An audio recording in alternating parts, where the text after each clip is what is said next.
Bom, pessoal, vamos ver hoje aqui o último dos testes discriminatórios que nós selecionamos para mostrar para vocês aqui nessa aula gravada, que é o chamado teste de ordenação. Nós já vimos comentado sobre ele lá atrás, né? Muito bem. Esse teste de ordenação, ele compara mais de 3 amostras. Ele segue o mesmo esquema, o mesmo sistema, a mesma, vamos dizer assim, a mesma metodologia do teste de comparação pareada, que compara só 2. Só que ele estende para 3 ou mais amostras, tá certo? Ele é muito utilizado, esse teste, principalmente em desenvolvimento de produtos. Vamos, por exemplo, você está tentando desenvolver um achocolatado para a sua empresa, tá certo? Você não faz só uma formulação, você faz várias, né? Até você chegar naquela que você vai testá-la no mercado depois ou vai até mandar para o mercado. Você não vai, a primeira que você faz, você manda, né? Isso pode ser um suicídio, né? Então você faz, por exemplo, 8, separa 4, né? Através desse teste de ordenação. Depois dessas 4 você separa 3, ou depois das 3 você fica com uma, né? Para ficar com mais segurança do que você está fazendo, tá certo? E é um teste de escolha forçada também. Por quê? Porque o provador ele não tem como falar assim, olha, eu não estou distinguindo aqui qual que é a mais, qual que é a menos, mas não, eu já perdi. Não, ele tem que marcar, né? Ele tem que marcar, tá certo? Muito bem. Com relação apesar de ser, a gente fala de 3 ou mais amostras, mas qual que é o máximo, né? Qual que é o máximo? Tudo bem, é uma técnica muito interessante, porque ela é rápida para avaliar várias amostras de uma única vez, né? Numa única sessão. Mas quando a gente fala 3 amostras ou mais, não quer dizer que isso é infinito, né, gente? Você tem que levar em consideração outros fatores, né? Por exemplo, fadiga dos órgãos sensoriais, que a gente chama de fadiga gustativa, né? E muitas amostras, o provador vai degusta outra, degusta uma. Como ela é mais demorada, que são várias amostras, qualquer coisa pode chamar a atenção dele, tira a atenção dele, ele fica desatento, e essa desatenção vai influenciar negativamente na resposta que ele vai dar, né? Então várias, são N fatores que podem influenciar negativamente, né? A gente tem que ter, acima de tudo, bom senso, tá? Mas a literatura fala que quando a gente está estudando apenas aspectos visuais, a gente pode trabalhar até com 20 amostras simultaneamente, tá? E com produtos que têm uma característica assim, mais picante, por exemplo, um queijo parmesão, né, ou um queijo forte como gorgonzola e tal, trabalha com no máximo 6 simultaneamente.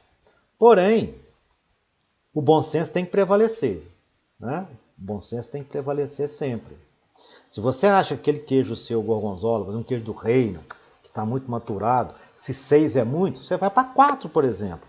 Bom senso sempre é ideal, tá? Não pode ser deixado de lado. Bom, quais as desvantagens dele? Bom, ele vai detectar a diferença entre as amostras, mas ele não vai te falar quanto que ela é diferente. Se é um pouquinho diferente, se ela é quase igual ou se é muito diferente.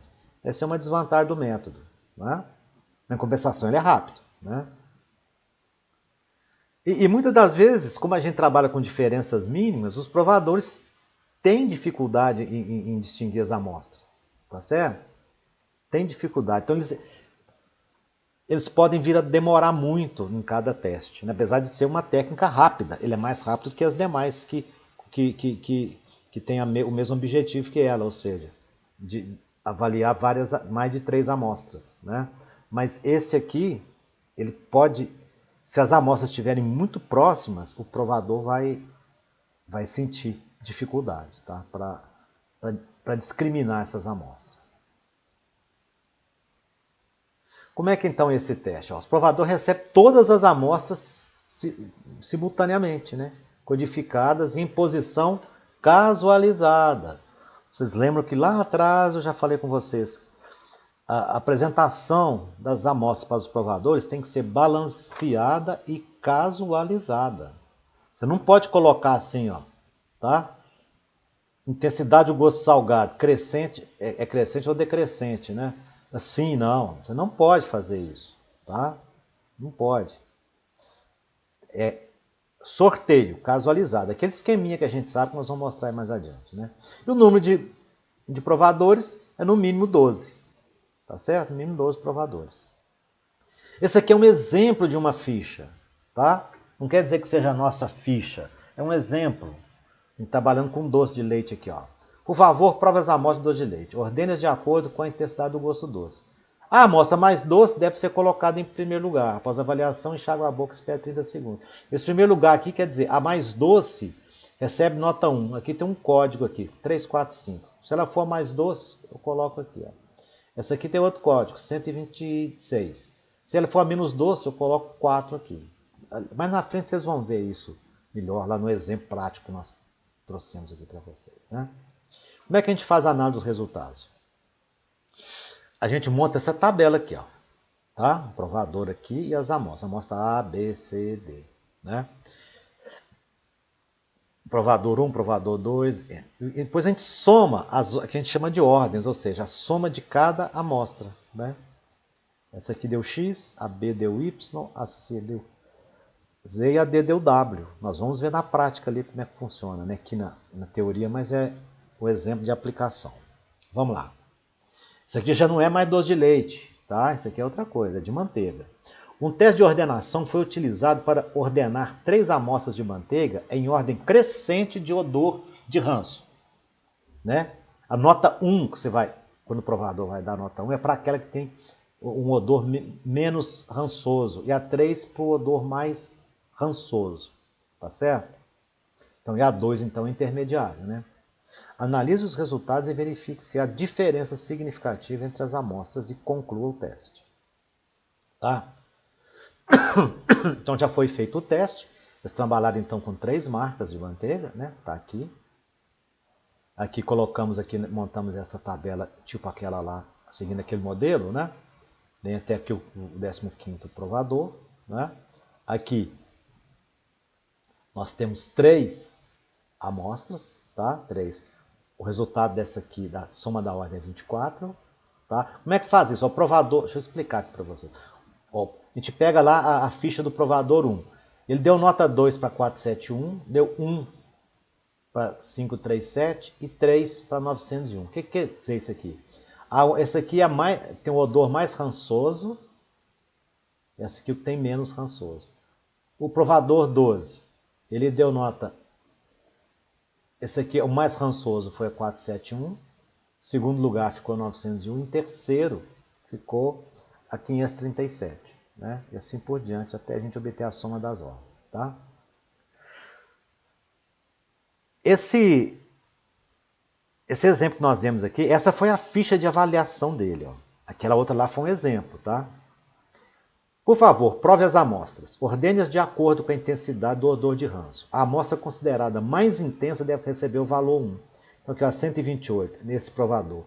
Percebeu que ela tem um odor mais rançoso. Em segundo lugar foi essa. E em terceiro lugar foi a 756, né? Que tem um odor menos rançoso. Tá? Essa nota que a gente coloca aqui, eu poderia ter colocado. A amostra considerada mais intensa deve receber, por exemplo, o valor 3. Não precisa ser 1. Tá? E quem manda nisso aí é quem está organizando o teste. Tá ok? Então nós temos aqui a tabela específica para ordenação, que é a tabela chamada tabela de Kramer. Né? Ela tem aqui número de provadores, tá? Aqui, como nas outras que nós vimos anteriormente. E aqui nós não temos nível de significância, não. Essa tabela aqui só tem um nível de significância, que é alfa igual a 5%, ou seja, 5% de probabilidade. Aqui a gente coloca o número de amostras. Quantas amostras nós trabalhamos?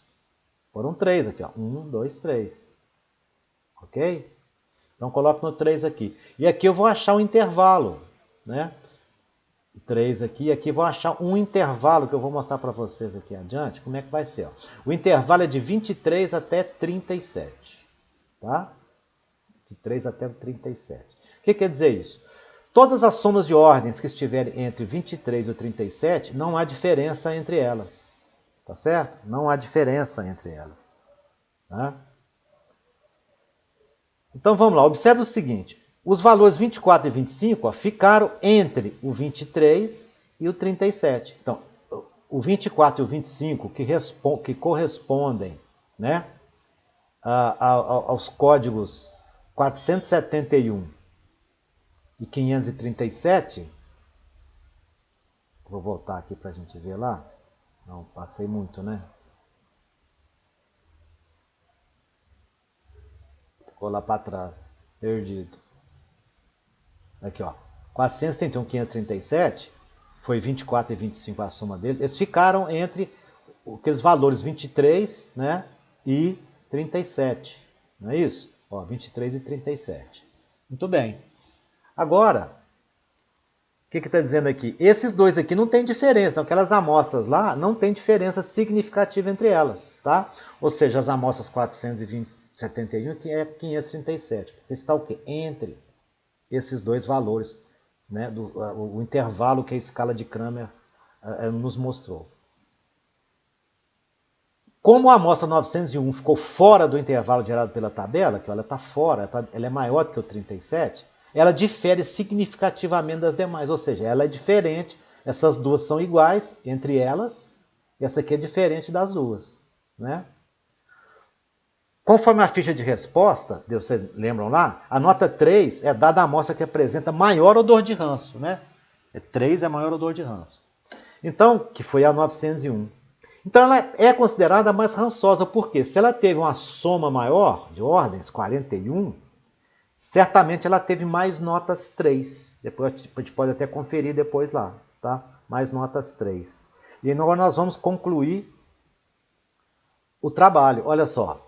Não existe diferença significativa entre está um erro aí, né, entre as amostras 471 e 537 quanto ao odor de ranço.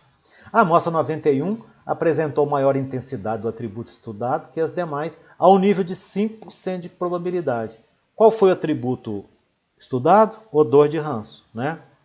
Veja que está em vermelho aqui, ó, essas palavras significativa e ao nível de 5% de probabilidade. Ele está dizendo que não há diferença significativa entre elas. Se você olhar os valores numéricos, há diferença sim, né? Um deu 24, outro deu 25. Mas para a estatística, esse 24 e 25, a diferença deles não é significativa, ou seja, são considerados iguais. Ao nível de 5% de probabilidade. O que quer dizer esse nível de 5% de probabilidade? Eu tenho 5% de chance de estar errado nessa minha conclusão, tá? Essa minha conclusão. Então esse teste é muito rápido, muito interessante, nós vamos fazê-lo lá na prática, eu tenho certeza que vocês vão aprender fácil. A gente pega esses testes bem melhor e memoriza bem, né? Quando a gente faz na prática, tá, gente? Às vezes você lendo assim, tá, a tabela pode ficar parecendo complicado, mas na prática é extremamente simples e até eu diria para vocês prazeroso em fazer, tá bom?